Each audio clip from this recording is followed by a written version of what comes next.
Hi everyone, this is Jimmy from Timecode Pro bringing you another tutorial on After Effects. This time we're going to be looking at the kind of Harry Potter magic spell wand effect, if you like. So here is a clip I shot the other day. This is actually my younger brother. And just check out his face while he's doing it. Look at that. That's serious. But so the effect we're going for is this kind of magic-y looking stuff. It's kind of light emitting from the wand. Believe it or not, it's actually just a regular garden stick. I know it's not actually a real wand.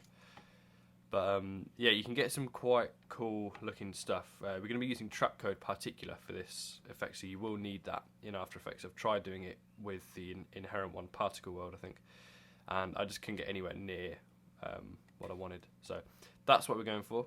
Look at that, Daniel Radcliffe. Yeah, right. So I'm going to use the same plate footage for this. Now this was shot on my iPhone. I was without any of my 5Ds or 7Ds or any of my usual cameras. They were out on a shoot, so I resorted to the iPhone. And okay, yeah, it's overexposed, but the quality in terms of pixel count and all the rest of it isn't actually that bad. With a bit of color correction, as you can see, you get something not all that bad. So it's definitely workable. So I've got my transcoded thing. This relates to an earlier tutorial. This is what comes off your iPhone or digital SLR. It's H.264. If I go on more info, you'll see. Where is it? H.264. We don't want to be editing in that, really. It's not a great format to edit in. Transcode it. There's a tutorial on how to do this on one of my links, and put it to something more manageable like ProRes or intermediate codec for any of you Apple users. So I'm going to use my transcoded clip. I'm going to delete everything in here and start right from the beginning. So click and drag, get my clip into After Effects. Now the shortcut way of doing this, like setting up a comp with the right frame rate and size, is just to click and drag onto this little film strip down here. And this will make a composition based on the settings of my video. So for those who didn't quite see that, that is this little film strip just down here, creating a composition. Okay, so I've got my clip in there. The first thing I'm going to do is get the boring stuff out of the way. I'm going to track the tip of this garden stick. We'll call it the wand, because it really should be a wand. Okay, so let's start off doing that. I'm only going to do the first... actually, no, let's go from somewhere in the middle. For me, I'm going to go from here, about 3 seconds, all the way. Let's give ourselves 3 seconds worth of tracking. So I'm going to do like an in point, which is B on the keyboard, and an out, which is N on the keyboard. B for beginning, N, end, I guess, maybe a way of remembering it. Okay, so that's cool, that works. So now I need to track this footage. I need to click on my layer down here, my footage layer, right click, track motion. Now as this is my start point for my sample, I'm going to start tracking from here. There's no point me going any earlier on in my timeline. So I'm going to roll in and roll in again.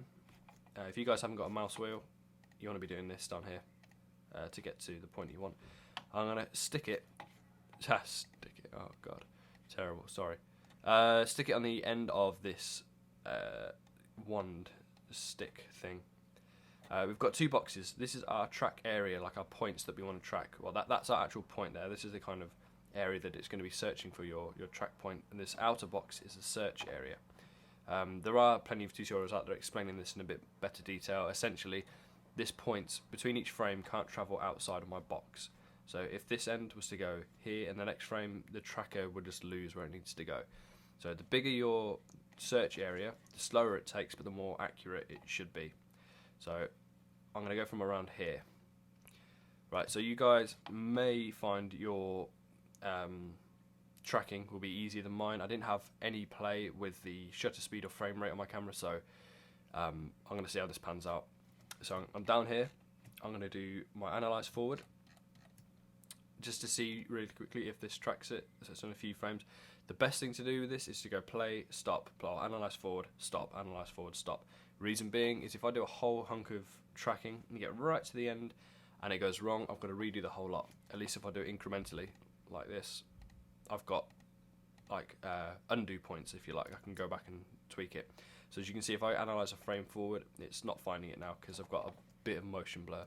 So yes, it's boring, but it's got to be done. I'm going to frame page down, move forward a frame, and put my own track points in just to get through this. As I say, you guys might find this easier because hopefully you'll film it with a better quality camera than I had. So I'm going to fast forward this, guys, and I will see you in a second. I've just made my tracker. Hit OK, and then hit apply. And I obviously want to apply it to X and Y. It's going to go up and down and left and right, so OK. And as you can see, if you follow the red square, the null object is sticking pretty much perfectly to the end of the wand, which is all good. So that's the boring bit out of the way. Now we can start being a bit more creative and having a bit more fun with it all. Okay, so I'm going to go to the first point of my video. I'm going to go Layer, New, Solid.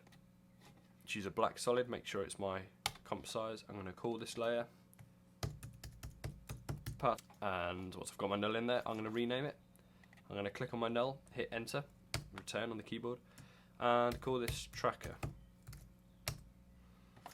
My next step is to go down here on my tracker window and hit edit target.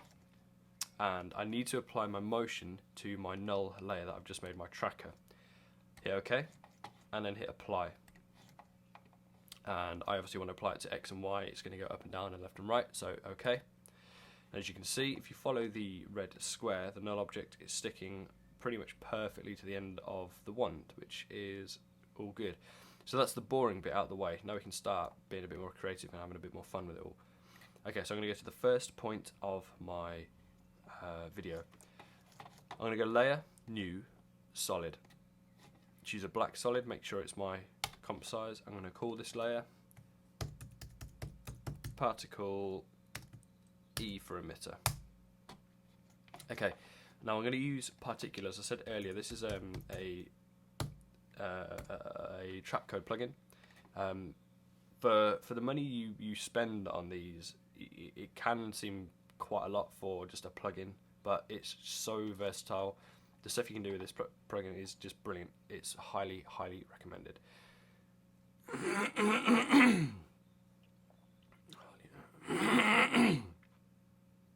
Highly recommended. So I'm going to flip off my background layer, my footage, just so I can work solely with the particular plugin. So as you can see, at the moment you just get this kind of burst of particles coming from a single point. I'm going to go ahead and change the first few things that I need to do to get my effect after. So I'm going to go to emitter and change my direction from uniform to directional. Now, you guys don't need to do what I'm about to do. This is purely just for me to explain to you what's going on here, okay? So you don't need to do this. Layer, New, Camera. 28mm is good, okay. Now, if I come up here and get my camera tool, yours will probably look like this. Have a little camera icon. If you push and hold, I can obviously choose my different tools, or just hit C on the keyboard and cycle through these. So I've got my orbit tool. If I click and drag, you'll see that it's all these particles are kind of coming from a point and heading to the left. So essentially, these particles, when you change your parameters in the plugin to directional, it's actually heading away from the your standard point of view. It's heading backwards. So what we need to do for this is have it head to the right, so obviously towards us if we're from this point of view. So a quick way to do this is change your velocity from 100 to start dragging back so it's heading the other way to a negative number. And as you can see, when I'm back here, they're all kind of coming towards the camera now. Bit of a weird perspective thing, but hopefully that kind of illustrates what we need to do. So as I say, you guys don't need to make a camera, but just make sure that you're dragging your velocity down from 100, which is the kind of standard preset, to a negative number, so you've got them coming towards us. And it should look something like this. The next step is to change our direction spread from 20 all the way down to 0.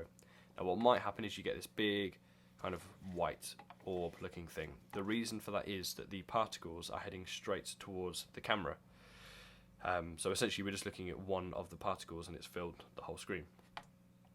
So the next thing I'm going to do is I'm actually going to throw a camera in there now, and this, you guys need to be doing this. So layer, New, Camera. 28 mil, okay. And I'm going to get my orbit tool, which I had a minute ago, click and drag, and just move one way or the other, just so I can see my line of particles now. So you need to be at this step before we go any further. Once I've got my particles emitting from one point, kind of heading towards us, that's a good place to be. As I say, now we can start having some more fun with it all. So there's a few options here which are highly recommended that you have a play around with. So things like the velocity random. This, as you can see, when I change it, if I put it to 0, it's a complete uniform set of particles. They're all going like with perfect space between each other. And as I crank my particles per second up, you can see they kind of all go in tandem. So I'm going to crank that up quite high, like, I don't know, 1,000-ish, somewhere around there. And if I change my velocity random, as you can see, you start getting breaks between them. It's really hard to see because there's quite a few particles there, but if I crank it down, they're no longer uniform, they're a bit more random. So, I mean, for me personally, I think this is a good thing to have. It doesn't make it look so kind of computer generated down the line. So anyway, this is for you guys to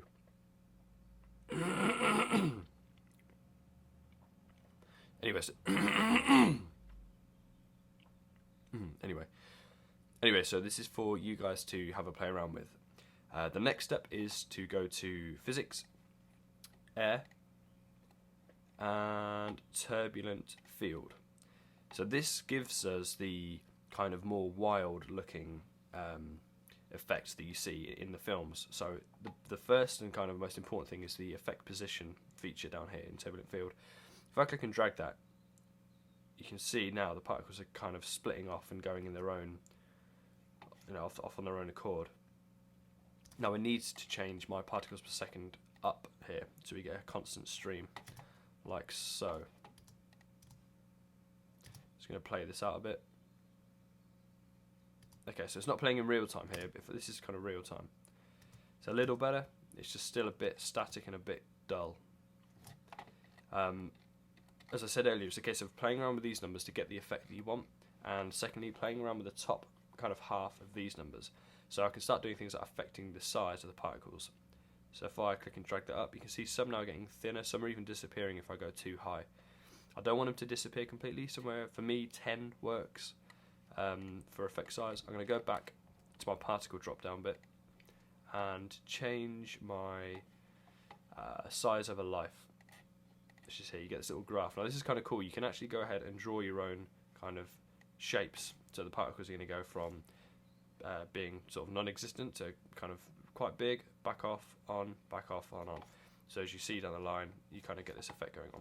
There's a few presets here. If you drag your window out, you can do just a kind of a standard fade in, fade out, a gradual fall off.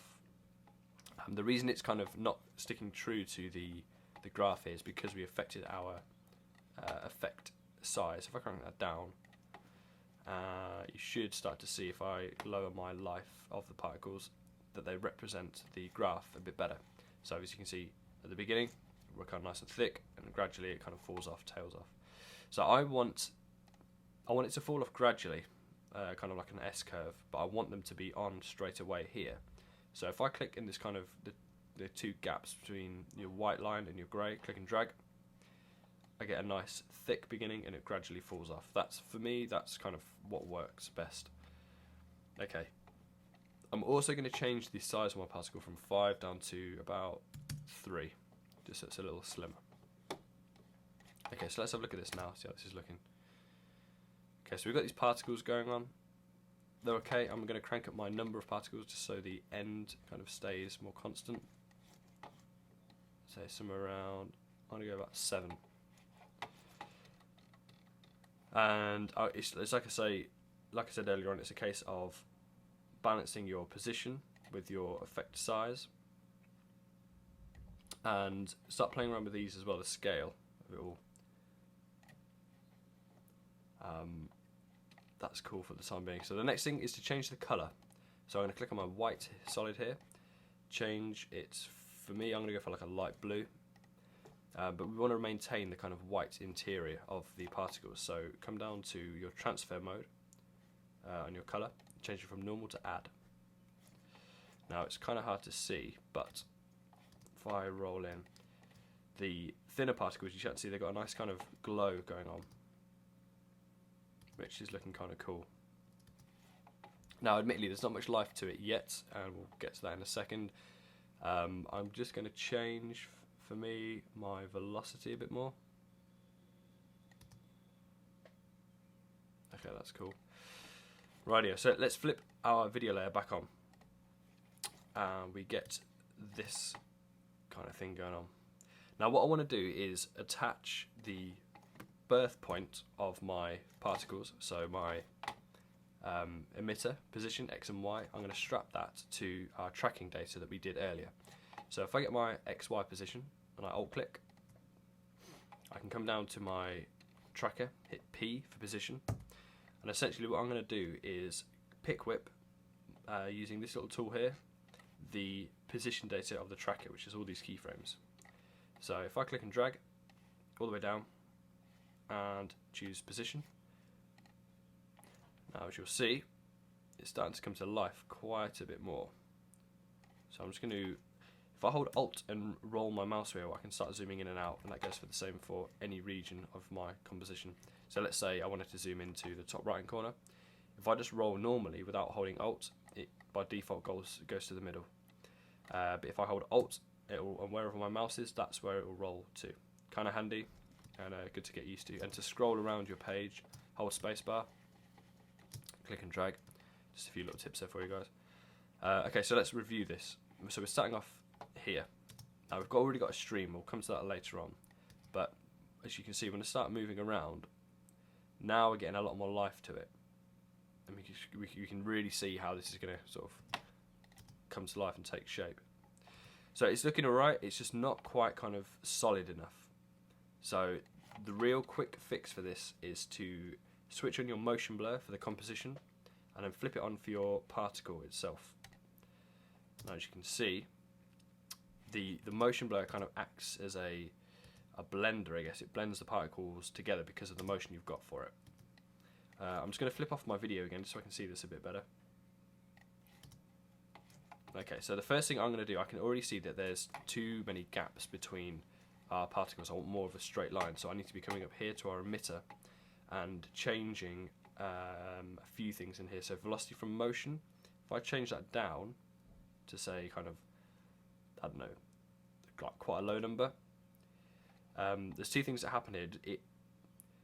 It follows the point the same, but if my brother was to kind of flick his arm a lot, you'd want the particles to kind of fly off on their own accord. Basically, the lower the number from your velocity from motion, the less it flicks from your motion, if that makes sense. I'll try and demonstrate that later on. So let's have a look at this. Okay, that's not looking too bad. I'm just going to crank my particles up. That's cool. And my velocity random is what's giving it its kind of space, I guess. It's what's giving it its breakage. Okay, so that's not too bad for the time being. Again, it's a bit wild. You guys might want to rein it in a bit. If I combine this with my video layer, let's see how this is looking. I'm going to change my quality to half just to preview it a bit faster. Okay, that's looking alright. It's a bit slow though. For me, I think if you watch the kind of loop that goes on, it kind of just sort of feathers off like it's floating along. So to get around that, it's your velocity that you're going to want to change. So I'm going to crank that even lower. So now when we watch this back, everything's kind of shooting from the wand a lot quicker. And it might be that, you know what, I want that even faster. I want it to be really kind of ferocious and quick.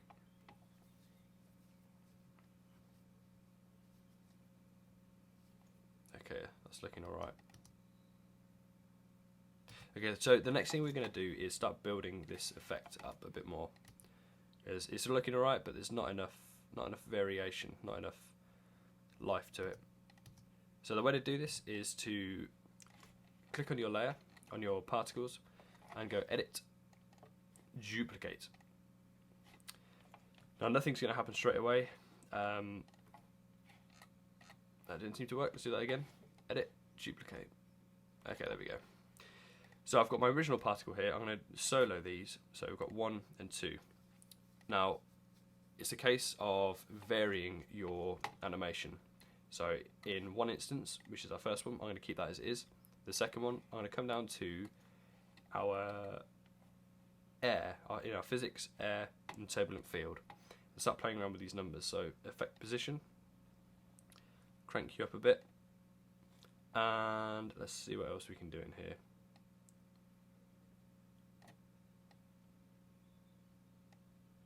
Okay, that's looking cool.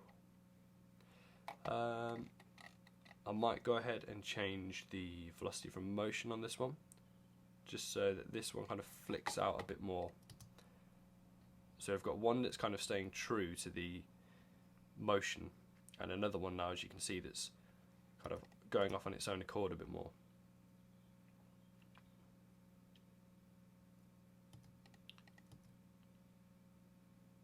Okay, that's looking cool. I'm going to go ahead and duplicate this again, so I can either go edit, duplicate, or hit Apple D on the keyboard, or Control D for any Windows users. And I'm going to give this some spin. Okay, so I'm going to go physics, air, spin. I've got 2. I've got my amplitude, which I'm going to crank up a bit, just to give it more of a kind of a wider berth, I guess. And the frequency, I don't need to go too high on this, just a touch. Say 6.9 kind of works for me. I'm going to solo that one on its own. And we've got this nice kind of swirling, whirlwindy thing going on, which looks pretty funky. Yeah, nice. Okay, so let's combine those back. I'm going to switch on the solo switches for all of these. And for this first one we did, I'm actually going to increase the size of my particle just a bit. So from 3, let's crank it up to 4, just a bit thicker. Okay, that's cool. So earlier on we changed our transfer mode to add, so we went from normal to add. I'm going to do the same for my layers down here. So if you can't see this thing mode normal, make sure you hit your toggle switches just so you can see the 2 options that you've got. I'm going to change all of these. I'm going to shift click these and change it to add. This will give it, as you can see, a bit more of a kind of glow. I don't need to put a glow effect on there. I can quite easily just go and do this. So this is looking pretty cool now. Let's render that out. Okay, yeah, that's looking good. I'm going to do one more layer, which is, I'm going to duplicate this last one we did, which had the spin frequency on, so Apple D. And I'm going to go up here to my effects and presets and type in vector. And I want vector blur. Okay, if I click and drag that onto my kind of spinning particles, I'm just going to solo that one on its own.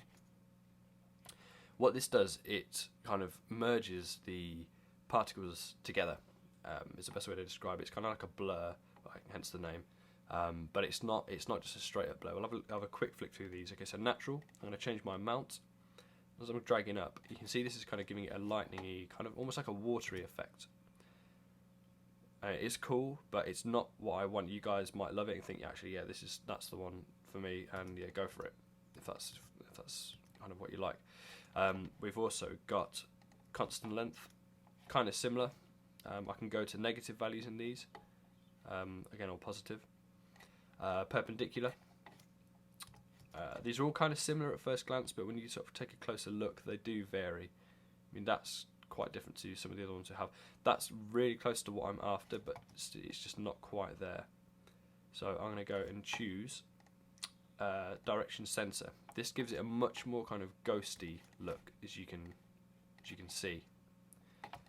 And this is exactly, for me, it's a kind of, it fits in with the style of Harry Potter, you know, kind of ghost-like and magical and all the rest of it.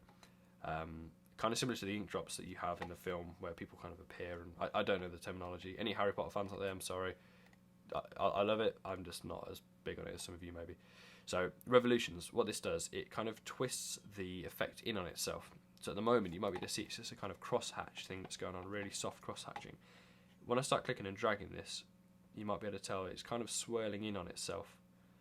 And if I just do just over 1 revolutions, you get a far more kind of wispy look to it. And for me, I think that works really, really well, especially when we start combining these back with our other layers.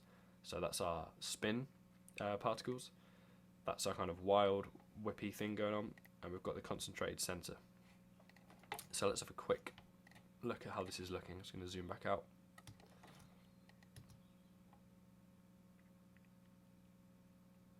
Right, as you can see, so as we're running this up, there's a lot going on there. It might be that you guys say there's too much, it's too thick, or these spin particles are too wide, it doesn't look right.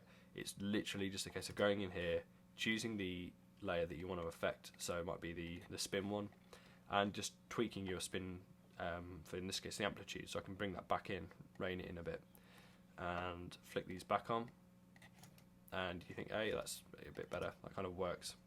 But as I say, it's a case of balancing all of these variables. Don't be put off by all of these numbers and digits and, you know, all the stuff that's in it. It can be daunting to start with, but I mean, we haven't even looked at shading, we haven't looked at auxiliary system world visibility rendering. We don't need to for this, really. By all means do it. If you want to have an experiment, see what it does, go for it. But I think for this, you could probably get away with doing the stuff that we've just seen. So let's combine all of these now with our footage. As you can see, the particle point is coming from the wand, because we tracked it earlier. Let's play this out a bit.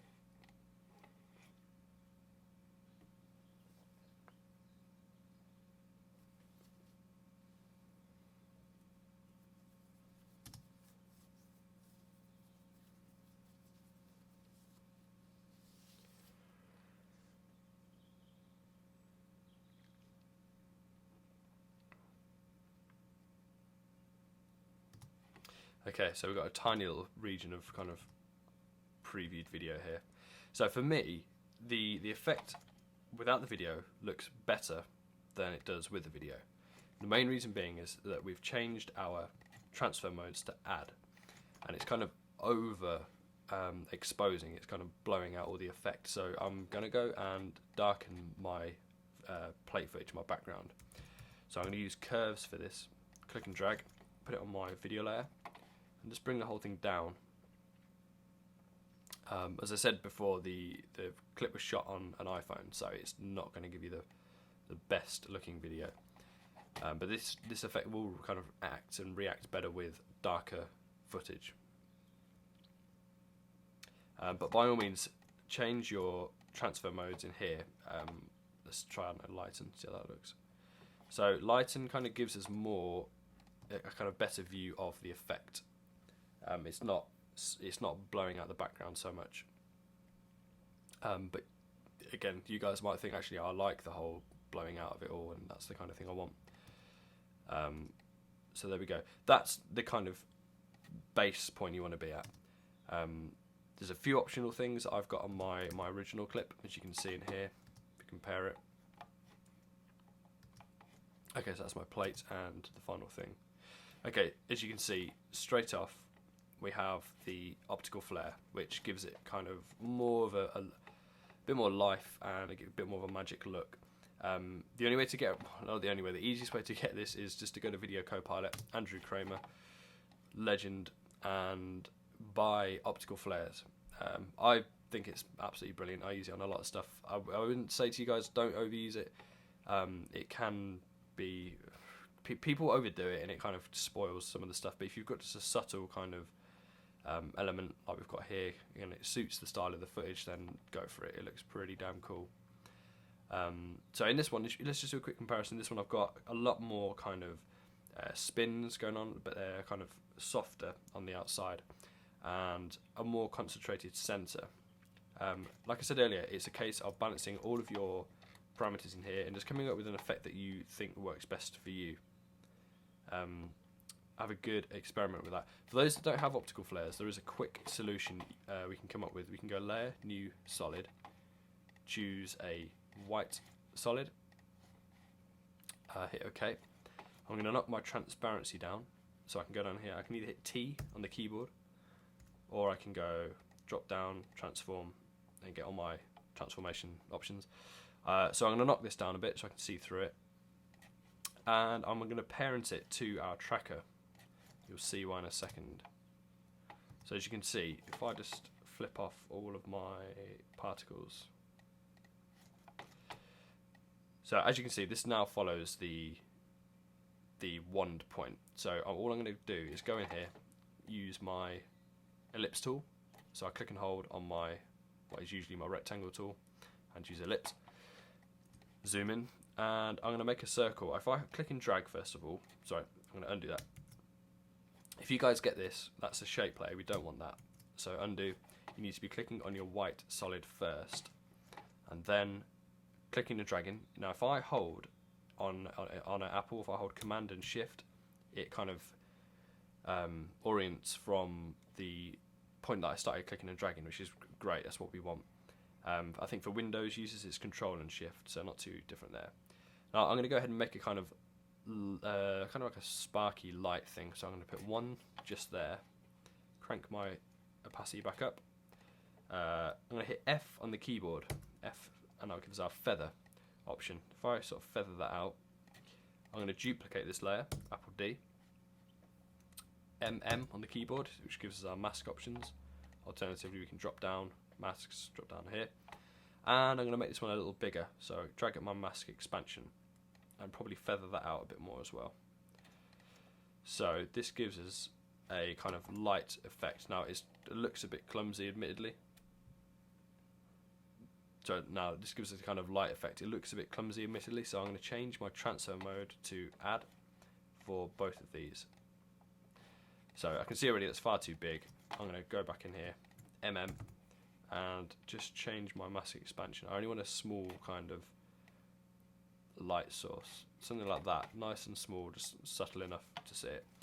Now if I change the colour of my layers, I'm going to go layer, solid settings, and change it from white to, let's go like an aqua blue, just to fit in with the style of our particle effect.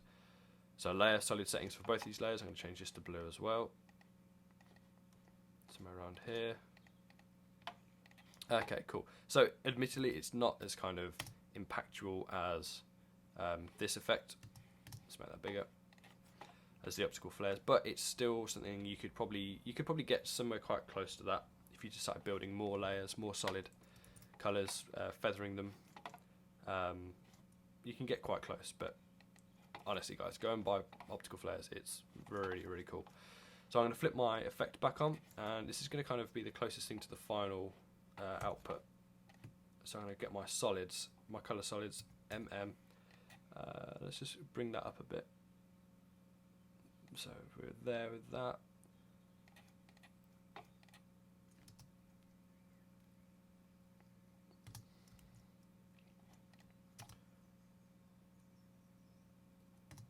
Okay, so we're kind of there.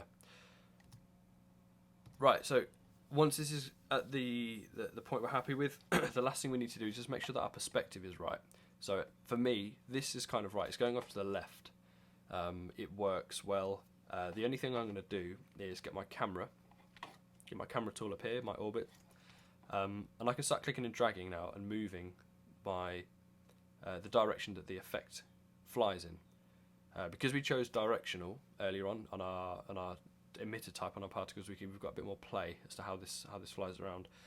I'm going to undo that. If I go to active camera, custom view, this will kind of illustrate what's going on a bit better. So I've got my camera here. You can see the kind of the view that it's looking at, and I've also got my effect, and you can see how this is kind of flying by the camera.